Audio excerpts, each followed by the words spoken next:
بسم الله الرحمن الرحيم. الحمد لله الذي جعلنا من المتمسكين بولاية أمير المؤمنين. اللهم إياك نعبد وإياك نستعين. الصلاة والسلام بتحية الإكرام على أشرف الأنبياء والمرسلين وأولاده الطيبين الطاهرين المعصومين.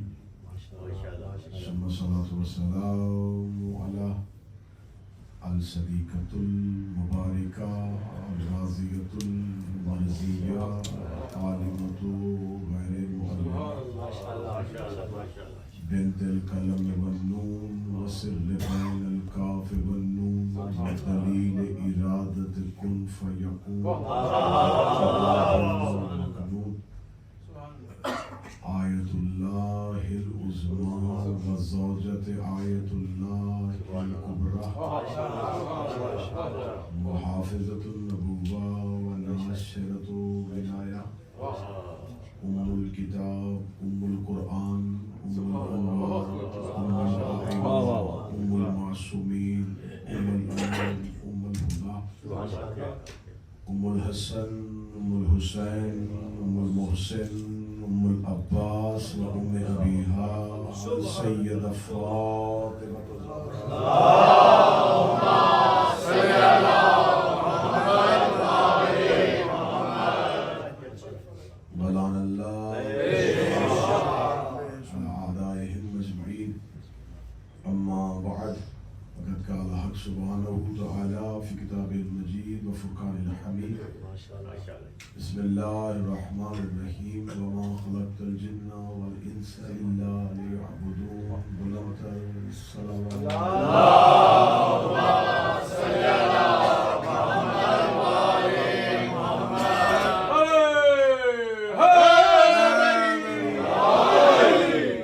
دعائے مالکان ذکر بندگان ذکر کا وارثان ذکر کی بارگاہ میں پیش ہونا قبول فرمائے. آقا زادی اس عبادت کا بہتر سے بہتر اجر عطا فرمائے. بانیان مجلس حاضرین مجلس کی توفیقات خیر میں اضافہ فرمائے.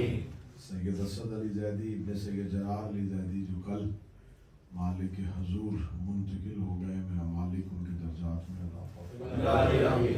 آپ حاضرین کے جتنے بھی معصومین ہیں، میرا مالک ان تمام کو بارگاہ معصومین میں بہتر سے بہتر درجات عطا فرمائے. میرا اور آپ کا شمار رونے اور رلانے والوں میں فرمائے.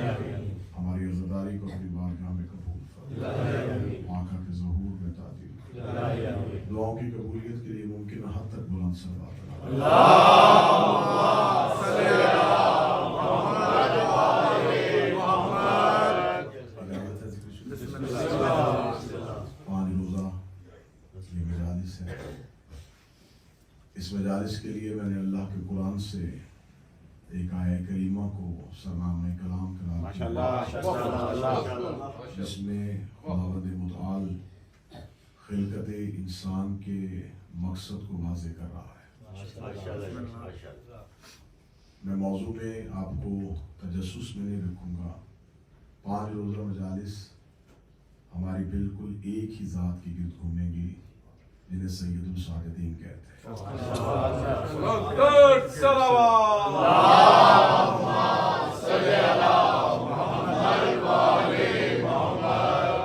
کیونکہ اس آقا و مولا پہ بہت کم بولا جاتا ہے.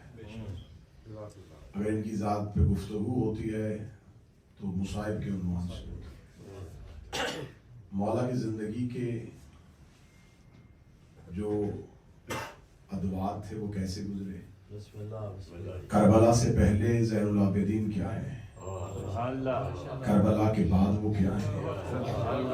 ان کی زندگی کے مختلف پہلو کہ انہوں نے کربلا کے بعد کربلا کو کس انداز سے نشر کیا، اور انہوں نے کربلا کے بعد اس سخت ترین دور میں امامت کے کردار کو کیسے نبھایا. یہ موضوع بہت طویل ہے. اس میں بہت سی ان تحریکوں کا تذکرہ بھی ہوگا جو اس ادوار میں ہوتی رہی، جو اس دور میں جنم لی. کہ کربلا کے بعد یہ انقلاب پھیلا کیسے. حسین فاتح کربلا ہیں، سجاد ناشر کربلا.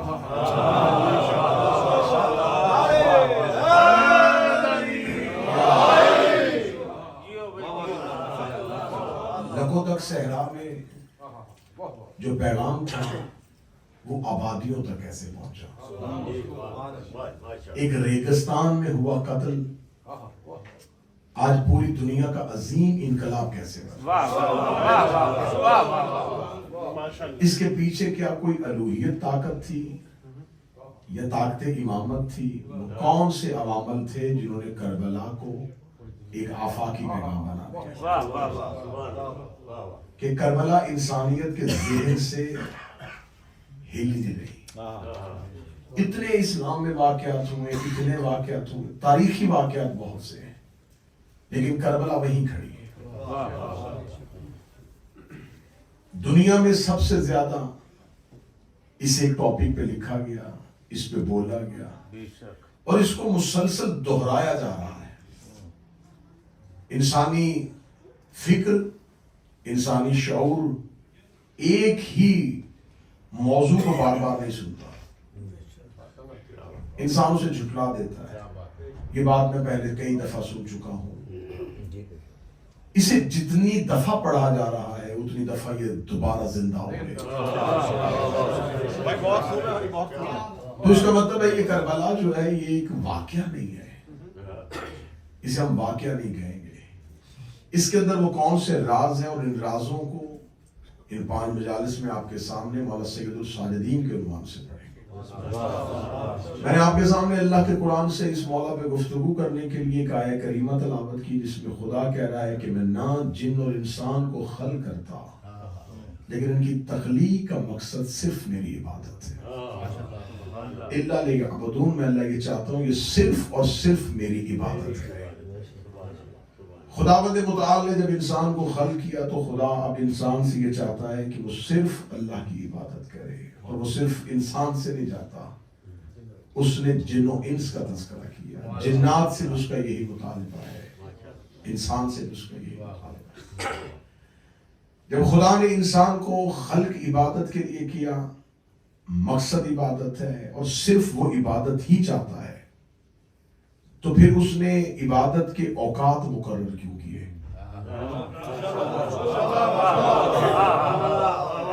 اس نے عبادت کے مختلف ٹائم رکھے کہ آپ نے سورج نکلنے سے پہلے اٹھنا ہے، پھر اس کے بعد آپ نے نصف دن میں اٹھنا ہے، پھر اس کے بعد آپ نے غروب سے پہلے، اور پھر آپ نے غروب کے بعد. تو میرے اللہ اگر آپ نے 5 وقت ہم سے عبادت کروانی ہے اور ہمیں خلق صرف عبادت کے لیے کیا تو ان 5 اوقات کے علاوہ ہم جو کریں گے اس کا مطلب ہے کہ ہم اپنی مقصد خلقت سے انکار کر رہے ہیں. یا تو ہم اس مقصد کو پورا نہیں کر رہے جس کے لیے اس نے ہمیں خلق کیا، یا ہم اس مقصد کو پا نہیں رہے جس کے لیے اللہ نے ہمیں خلق کیا ہے، یا پھر ہم اسے عبادت سمجھ نہیں رہے جسے وہ عبادت کہہ رہا ہے. معیار عبادت ہمارے پاس کیا ہے؟ ہمارے پاس معیار عبادت ہے 2 رکعت، 4 رکعت، 3 رکعت. اگر یہ معیار عبادت ہے تو پھر یہ معیار جو ہے یہ صرف 5 اوقات میں ہے. فجر کا وقت گزر گیا، فجر سے لے کے ظہرین تک جو ہم زندگی گزاریں گے تو تو نے تو ہمیں خلق کی عبادت کے لیے کیا ہے. تو اس کا مطلب ہے کہ عبادت کے معیار کو سمجھنا ہے کہ عبادت کہتے کسے ہیں. ہر بشر کی نظر میں اس کا معیار عبادت اور ہے. ہر انسان نے اپنا عبادت کا معیار بنایا ہوا ہے. اللہ نے جب انسان کو خلق کر دیا تو اب خدا کیونکہ خالق ہدایت تھا، موضوع کو سامنے دی، خدا خالق ہدایت تھا تو خدا نے سمجھا کہ اب اس انسان کو جب خلق کیا ہے تو اب اس کی ہدایت کا بندوبست کیا جائے. تو اس نے اس کے لیے ایک مکمل نصاب ہدایت بنایا، ایک مکمل نظام بنایا کہ اس نظام کے تحت یہ انسان ہدایت پائے گا. ہدایت بھی اس کی طرف سے تھی، پھر اس نے اس ہدایت کو زمین پر اتارنے کے لیے کچھ ہادی بنائے، جن کو اس نے ہادی بنایا، اس ہادیوں کے لیے اللہ نے انسان کو یہ اختیار ہی نہیں دیا کہ تم اپنی ہدایت کے لیے اپنا ہادی اپنی مرضی سے چنو، کیونکہ میں اسے ہادی بنانا چاہتا ہوں جو پہلے کبھی گمراہ نہ ہوا، جو کبھی گمراہ ہوا ہو یا اسے گمراہ ہونے کا خطرہ ہو یا وہ گمراہ ہو سکتا ہو، وہ ہادی نہیں ہوا۔ اس لیے جب اس نے ہدایت کا نصاب بنایا، ہدایت کا نظام بنایا، تو اس نے یہ سب سے پہلے اعلان کر دیا ملائکہ میں، فرشتوں میں۔ اس نے فرشتوں میں کہا وَإِذْ قَالَ رَبُّكَ لِلْمَلَائِكَةِ إِنِّي جَاعِلٌ فِي الْأَرْضِ خلیفہ۔ اعلان ملائکہ میں کیا اور اس نے کہا وَإِذْ قَالَ، اور جب کہہ دیا رَبُّكَ، تیرے رب نے، لِلْمَلَائِكَةِ، فرشتوں سے، إِنِّي، میں، تحقیق صرف میں، جَاعِلٌ اسم فاعل، صیغہ فاعل، میں بنانے لگا ہوں، فی الارض، زمین والوں کے لیے ایک اپنا خلیفہ۔ میں اپنی عہدہ الوہیت کا میں دوسرا اللہ نہیں بنانے لگا، خلیفۃ اللہ بنانے لگا۔ میں اللہ نہیں بنانے لگا، میں اپنے اس نظام کو جو میں نے آسمان پہ قائم کیا ہوا ہے، یہ نظام تھا جو آسمان پہ چل رہا تھا، اس نظام کے اندر کیا تھا؟ صرف ملائکہ ہیں اور وہ صرف عبادت کر رہے ہیں، وہ صرف اور صرف عبادت کر رہے ہیں۔ ان کے ہاں نہ کوئی دوسری فکر ہے، نہ دوسری سوچ ہے، وہ بس اللہ کی عبادت کرتے ہیں۔ خدا نے کہا مجھے اس عبادت کا لطف نہیں آ رہا، کیونکہ میں نے تمہیں خلق کیا ہے تو تمہارے پاس، تمہاری جبلت میں، تمہاری فطرت میں میں نے صرف جھکنا رکھا ہے۔ اب تمہیں جھکنے کے علاوہ کچھ آتا ہی نہیں۔ میں چاہتا ہوں کہ میں ایک ایسی مخلوق خلق کروں جو میری جبری عبادت نہ کرے، اس کو میں جبرن نہ جھکاؤں، اس کی خلقت میں، اس کی فطرت میں، اس کی جبلت میں نہ رکھوں کہ اسے صرف جھکنا ہے، میں اسے اختیار دے دوں، پھر وہ اپنے اس اختیار کے ساتھ مجھے سجدہ کرے۔ اس اختیار کے لیے میں چاہتا ہوں کہ میں کوئی ایک ایسی مخلوق بناؤں جو فرشتوں سے ایک قدم آگے ہو، میں ان کو عقل دوں، میں ان کو دماغ دوں، پھر میں تبین اور رشد من الغی، میں ہدایت اور گمراہی کو علیحدہ علیحدہ کر کے دکھاؤں، پھر میں دیکھوں گا کہ وہ اپنی مرضی سے کسے چنتے ہیں۔ کتنا جمہوریت پسند ہے میرا پروردگار،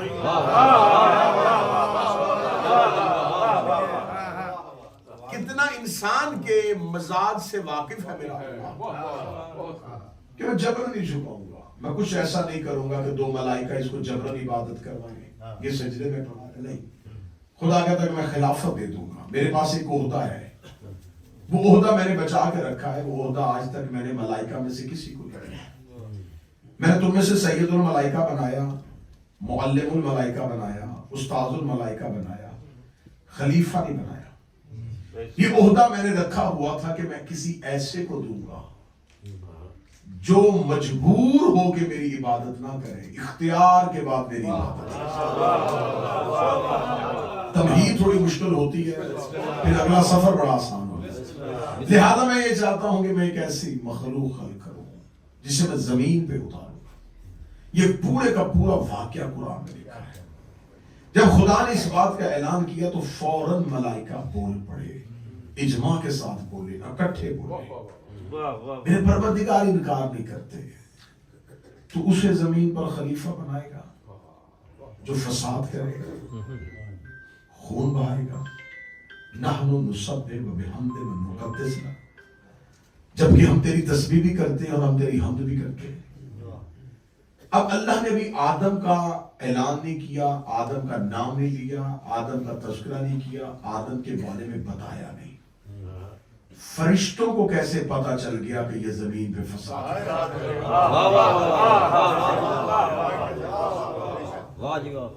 فرشتوں کے پاس تو وہی علم ہونا چاہیے جو انہیں اللہ دے۔ فرشتوں کے پاس یہ علم کہاں سے آ گیا کہ انہوں نے اللہ سے ڈائریکٹ پروردگار سے کہہ دیا کہ ہم تمہیں خبر دے رہے ہیں، تو بنا رہا ہے تو بنا، لیکن فساد ہوگا، خون بہے گا۔ لیکن اگر تو اس کے برعکس ہمیں دیکھے تو دیکھ ہم کتنے پرامن ہیں، تسبیح کرتے ہیں، تقدیس کرتے ہیں، نہ لڑتے ہیں نہ آپس میں جھگڑتے ہیں، تو جسے ہمارا سردار بنا لیتا ہے ہم مان لیتے ہیں۔ ہم اتنے معصوم ہیں کہ ہم نے کبھی اپنا سردار بھی اپنی مرضی سے نہیں بنایا۔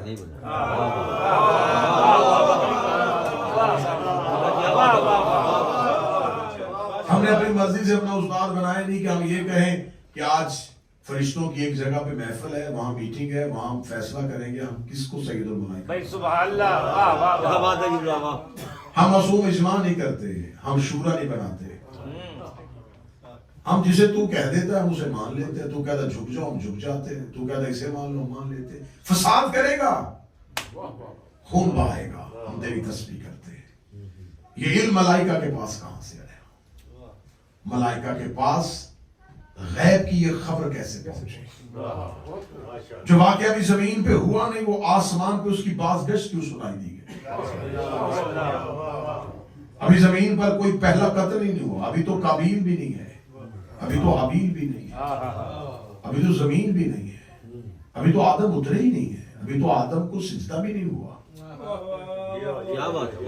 اس لیے خدا نے کہا تھا کہ میں یہ خلیفہ تم میں سے نہیں بناؤں گا، زمین پہ بناؤں گا اور زمین والوں کے لیے بناؤں گا۔ انہیں خبر تھی کہ اب یہ بنے گا تو یہ عناصر اربع سے بنے گا، یہ مٹی پانی آگ اور ہوا سے بنے گا، اور جن چار چیزوں سے بنا رہا ہے یہ چاروں چیزیں اکٹھی نہیں رہ سکتی۔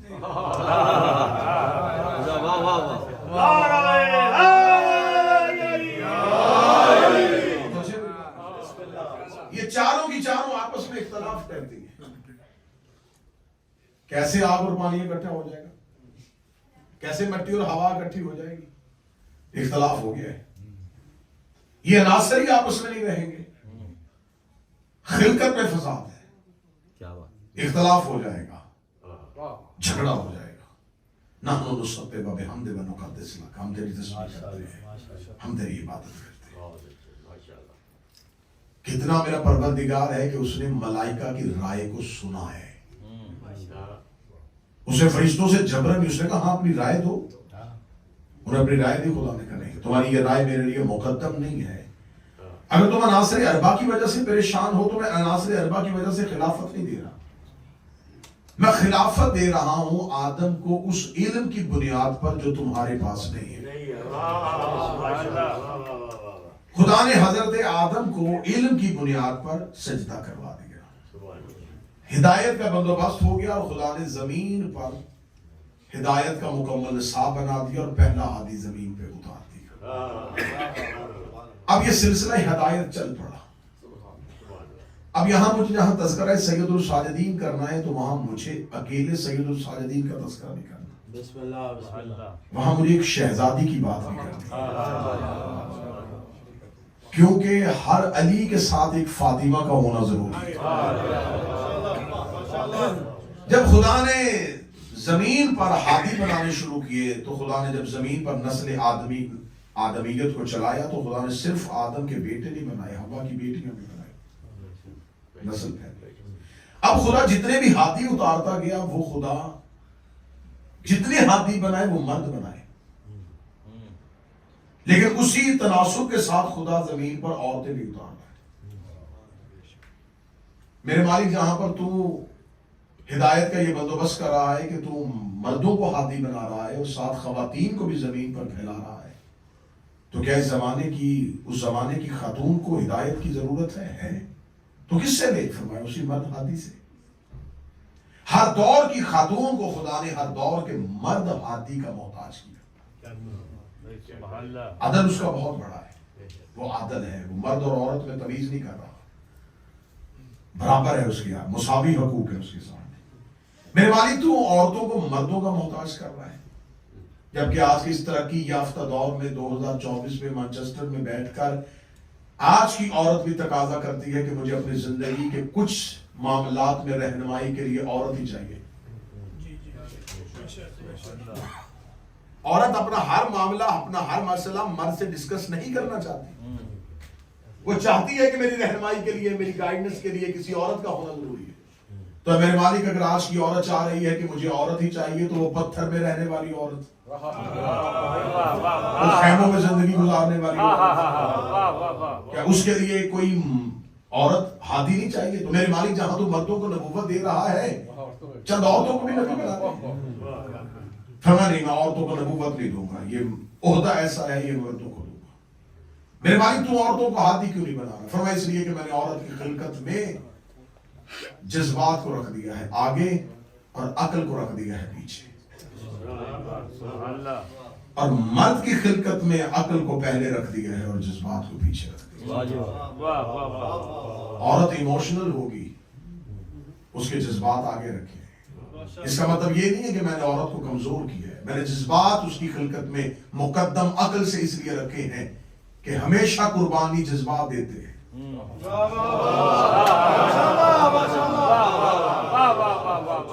نعرہ تکبیر، اللہ اکبر، نعرہ رسالہ، یا رسول اللہ، ایمان نعرہ ہے، انتر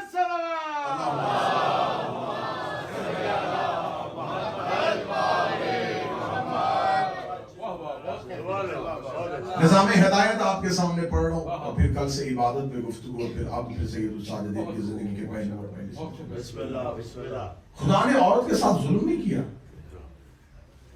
اگر آج کی یورپ میں رہنے والی، برطانیہ میں رہنے والی، امریکہ میں رہنے والی خاتون یہ چاہتی ہے کہ شاید اسلام نے ہمارے حقوق کو پامال کیا ہے، اور شاید مغرب ہمارے حقوق کو آزاد کر رہا ہے اور ہمیں زندگی دے رہا ہے، ہمارے حقوق کو پامال نہیں ہونے دے رہا، ہمارے ساتھ آنکھوں میں آنکھیں ڈالیں، ڈیبیٹ کریں۔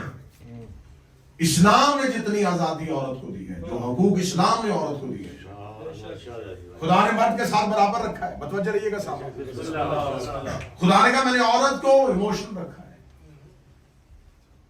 اس کی عقل کو اس کے جذبات سے پیچھے رکھا ہے، کیونکہ قربانیاں عقل نہیں دیتی، محبت دیتی۔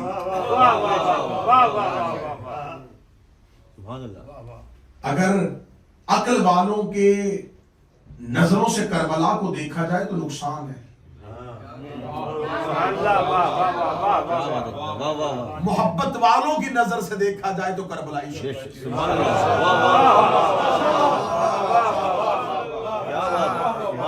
عقل والوں نے امام حسین کو مدینے میں مشورہ دیا تھا کہ رہ جائیں، جہاں جہاں سے گزرتے رہے عقل والوں نے ساتھ نہیں دیا، پہنچے عشق والے، کیونکہ قربانی عقل ہی دے گی، عقل نفع سوچے گی، نقصان سے ڈرائے گی۔ ڈاکٹر صاحب بیٹھے میں ڈاکٹر اقبال کا یہاں پہ شعر پڑھ دوں، بے خطر کود پڑا آتش نمرود میں عشق، عقل تھی محو تماشائے لب بام، عقل ابھی سوچ رہی تھی عشق، لیکن جہاں محبت ہو وہاں سوچا نہیں کرتا۔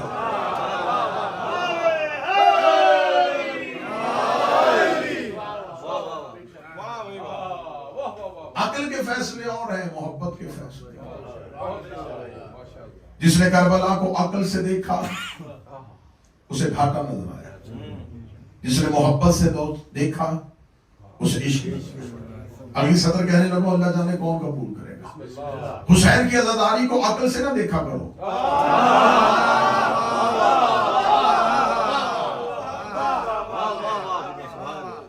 عقل چاہتی ہے کہ عزاداری کی اصلاح کرو،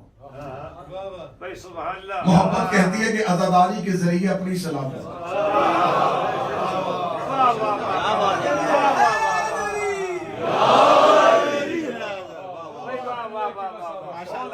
اللہ چاہتا ہے کہ عورت سے قربانی لینی ہے، عورت سے میں نے قربانی لینی ہے، عورت نے ساری زندگی قربانی دے دی ہے. اس کے جذبات کو مقدم کر دو اس کی عقل سے.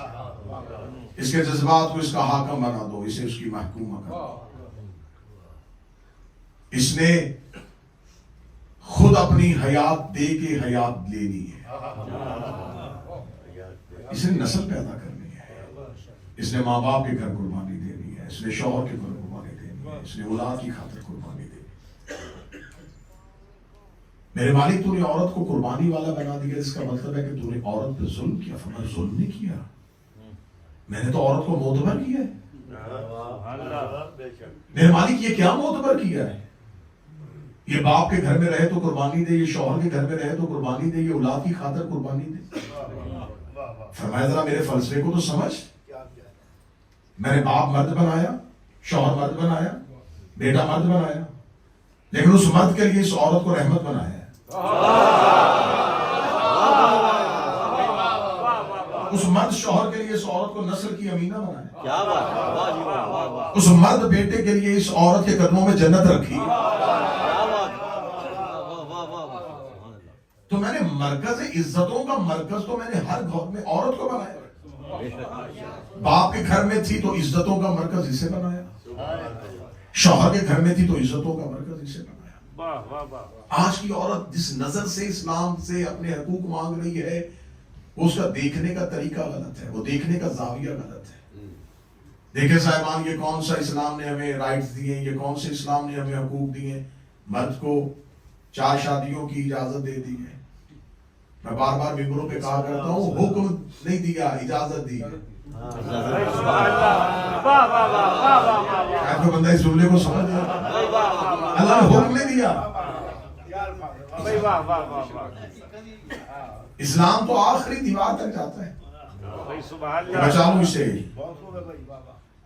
بچاؤں تاکہ یہ آگے بڑھے. مومنین سے گزارش ہے قدم قدم آگے آ جائے تاکہ پیچھے آنے والے مومنین کو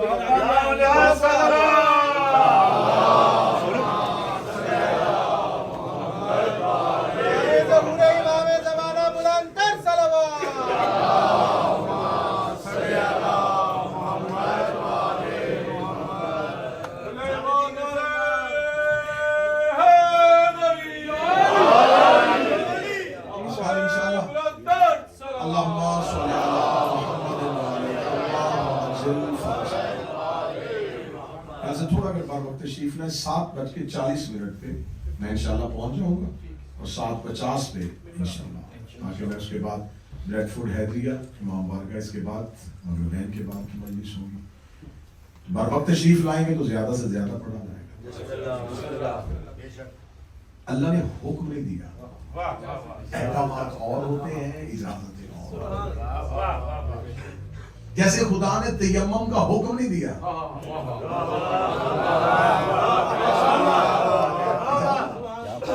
اب کوئی کہے کہ تیمم اسلام میں ہے تو اب تو میں مٹی سے ہی کروں گا. تو خدا نے کہا اجازت ہے, اگر پانی نہ ہو تو,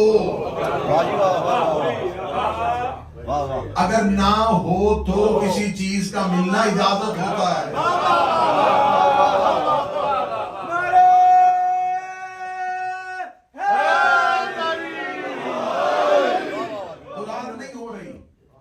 صاحب اولاد ہونا چاہتا ہوں, اجازت ہے. اجازتیں اور ہوتی ہیں, احکامات اور. اگر آپ آج کی سوسائٹی میں دیکھیں تو میں اس زاویے سے بھی آپ کو ثابت کر دیتا ہوں. آپ 15 سے لے کے 25 سال کی 10 خواتین کا تعین کریں, 15 سے لے کے 25 سال کے 10 مردوں کو تعین کریں. بچی جلدی بالغ ہوگی, 15 سال کی ہو گئی, اب قابل ہے شادی کے.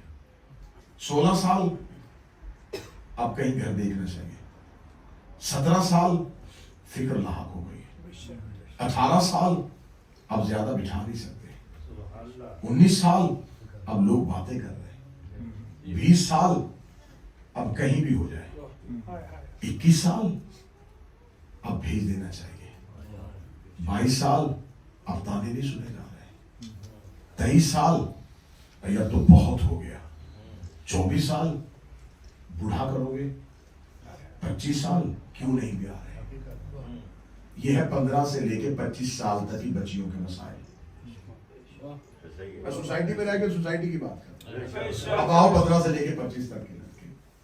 15 سال کھیلنے کی عمر، 16 سال ابھی دیکھا ہی کیا ہے،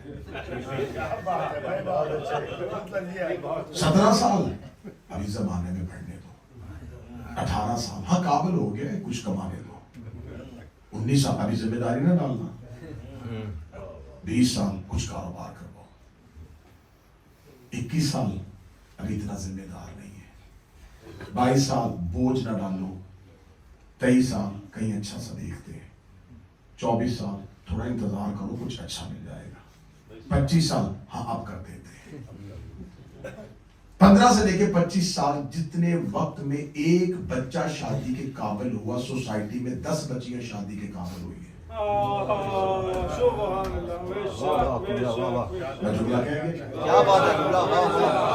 جتنی دیر میں سوسائٹی میں ایک بچہ شادی کے قابل ہوا ہے اتنی دیر میں سوسائٹی میں 10 بچیاں شادی کے قابل ہیں۔ اب بتائیں گا بس اس ریشو کو آپ ایکول کیسے کریں گے؟ سیکنڈ ورلڈ وار ہوئی، لاکھوں کی تعداد میں مرد مارے گئے، خواتین زندہ ہیں، نسل کیسے چلے گی؟ اسلام ہر کونے کو دیکھتا ہے،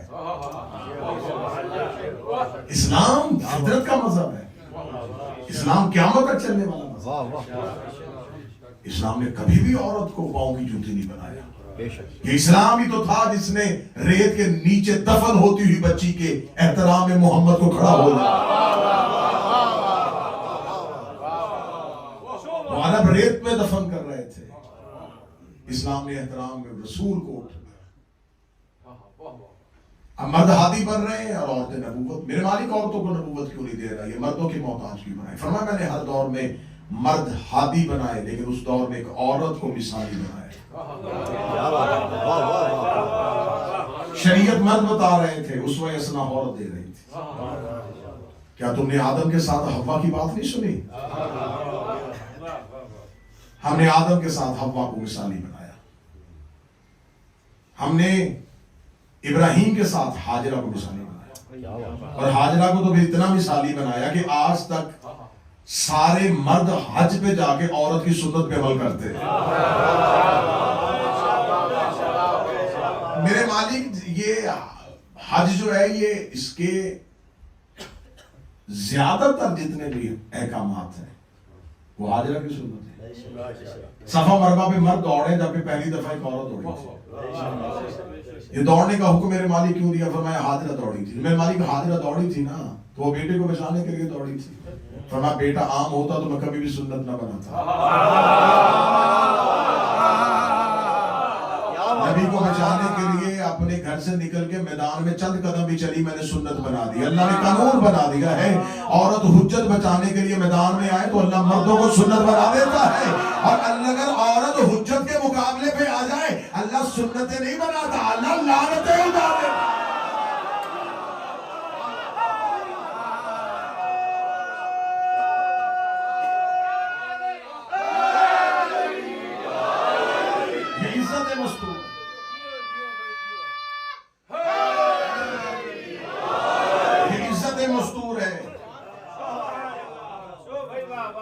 حجت کے لیے نکلی ہے، خدا نے سنت بنا دی۔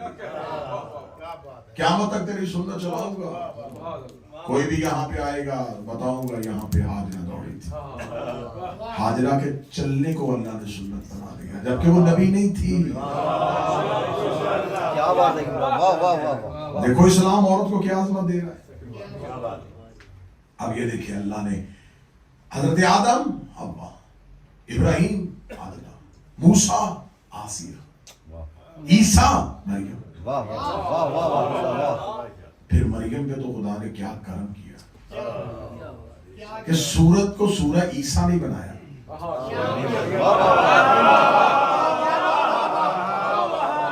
سورت کو سورہ مریم بنایا۔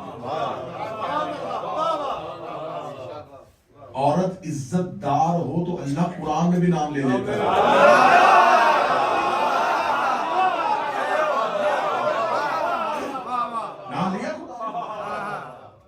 ایسے نام لیا ہے، ایسے نام لیا ہے کہ اللہ نے قرآن میں عیسیٰ کو، مریم کو نہیں کہا عیسیٰ کی ماں، یا ام عیسیٰ، نہیں، یبن مریم، واہ واہ واہ عہدہ عیسیٰ کے پاس ہے، واہ واہ، مریم نبی نہیں ہے۔ میرے والد تو کہہ دے عیسیٰ کی ماں، فرمایا نہیں، کیوں اسے عیسیٰ کی ماں کہہ کے بلاؤ؟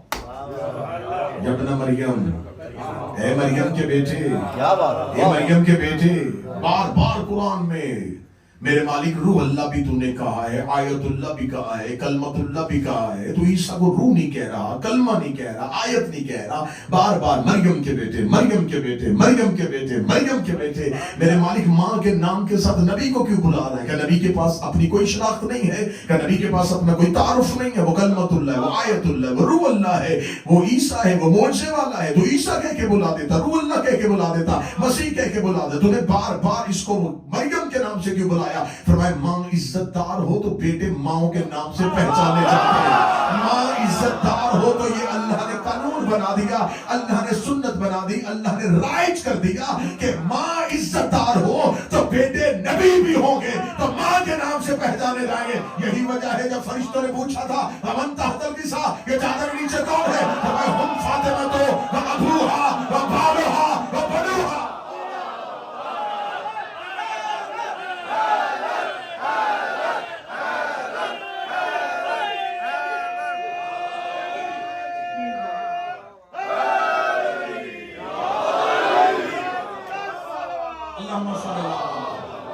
ایک عزت دار مرد کو یہاں 4 عزت دار بیٹھے، کیا بات ہے، واہ واہ واہ، یہ نہیں کہا مصطفیٰ کی بیٹی، فرمایا فاطمہ کا باپ، یہ نہیں کہا علی کی زوجہ، فاطمہ کا کیا شوہر، بات ہے، واہ واہ واہ، یہ نہیں کہا حسنین کی ماں، فاطمہ کے بیٹے، مرکز بنایا ہے سید۔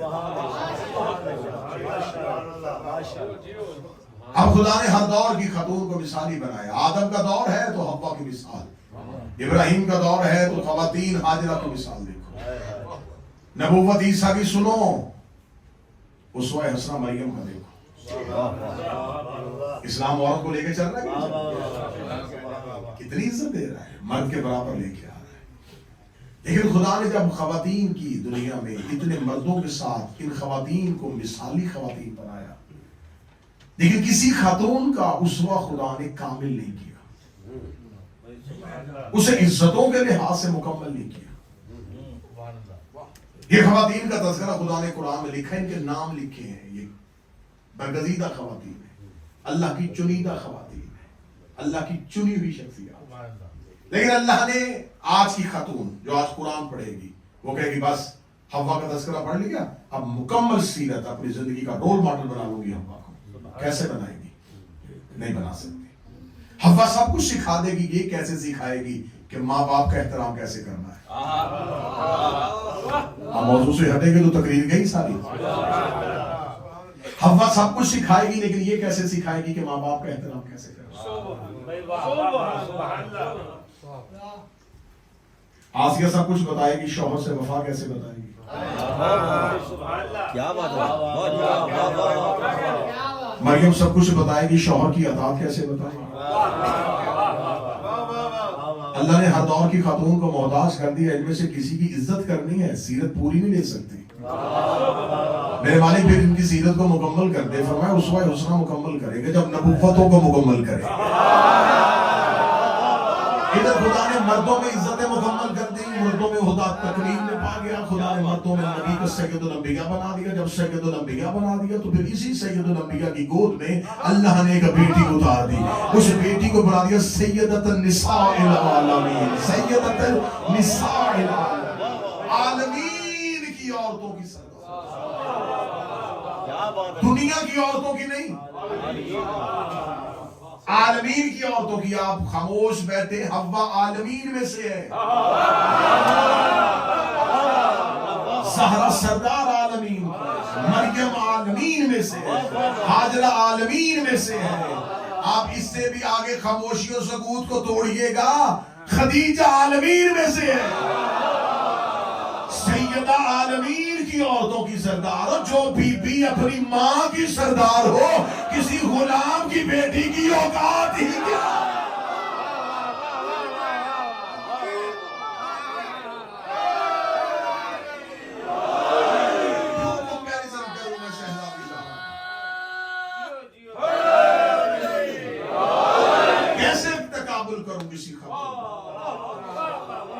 سیدہ دنیا کی خواتین کی سردار نہیں، عالمین کی وسعت کا ہمیں اندازہ ہی کیا ہے۔ ہم عالمین کو جاننے بھی تو کیا جاننے، مانچسٹر میں مجمع بول کے بتائے گا زہرا کی وسعت، زہرا کی سلطنت، سیدہ کا رقبہ پڑھنے لگا ہوں، جہاں جہاں وہ رب العالمین ہے۔ بولو جو ہاتھ اٹھا سکتے ہو۔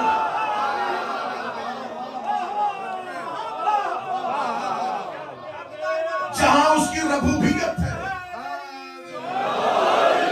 جہاں اللہ کی ربوبیت ہے، وہاں سیدہ سردار رسول رحمت للعالمین بیٹی سیدۃ النساء، فضیلتوں کی ابواب مکمل ہو گئے، فضائل کا کوئی گوشہ خالی نہیں رہا۔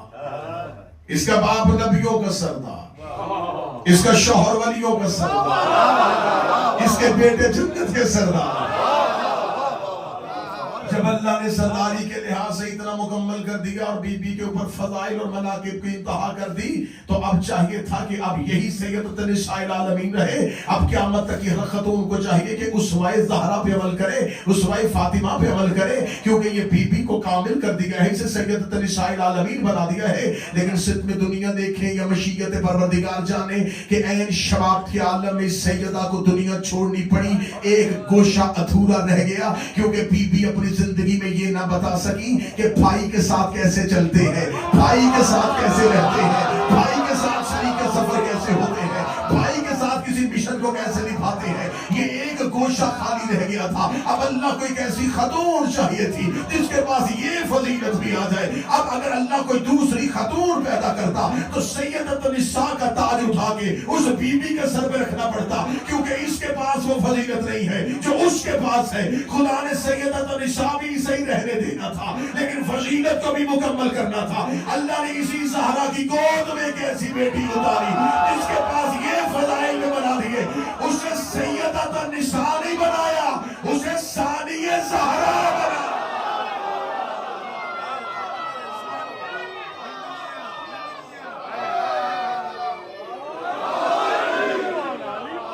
سیدۃ النساء نہیں، ثانیہ۔ جو بچے بیٹھے سمجھنا، اللہم صلی علی محمد۔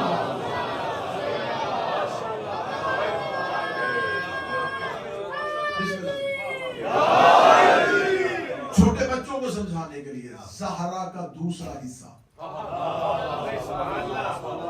ہم کو کتاب پڑھیں، وہ کتاب پڑھیں، اور کتاب جب بالکل آخر پہ کوئی نتیجہ دینے لگے اور آخر پہ لکھا ہو کہ اب اس کا باقی حصہ جو ہے وہ دوسرے جلد میں آئے گا۔ کوئی پارٹ 2 پڑھے گا، حصہ دوم پڑھے گا، اس کو سمجھ نہیں آئے گی، کیونکہ اسے پتہ ہی نہیں کہ اول میں کیا ہے۔ اور جو اول پڑھ گیا کتاب بند کر دے، نتیجہ اسے بھی نہیں ملا، اس سے کیا پتا کہ دوم میں کیا ہے۔ جس نے صرف زہرا کو جاننا اور زینب کو نہ پڑھا، اسے کیا پتا کہ مشن کہاں گیا۔ جس نے صرف سیدہ فاتح شام کو پڑھا اور بنت پیغمبر کو نہ پڑھا، اسے کیا پتا مشن شروع کہاں سے ہوا، یہ مقصد شروع کہاں سے ہوا تھا۔ اس کا آغاز پڑھ لیا اور تکمیل نہ پڑھی تو پھر بھی نامکمل، تکمیل پڑھ لی تو آغاز۔ یہ مشیت پروردگار ہے۔ اللہ نے مولا امام حسین کو رسول کی شکل رسول کی شبیہ کیوں دی تھی؟ مولا امام حسین کا ایک بیٹا شہزادہ علی اکبر ہم شکل پیغمبر نہیں، شبیہ پیغمبر، ہم شکل پیغمبر کہہ دیا جاتا ہے ممبر سے، پوسٹرز کے ٹائٹل آ جاتے ہیں ہم شکل پیغمبر، ہم شکل کی کوئی ایک بھی حدیث نہیں۔ ایک ہی حدیث ملتی ہے کہ کربلا میں عصر عاشور امام حسین نے کہا میں اللہ گواہ رہنا اسے بھیج رہا ہوں جو تیرے پیغمبر کی شبیہ ہے۔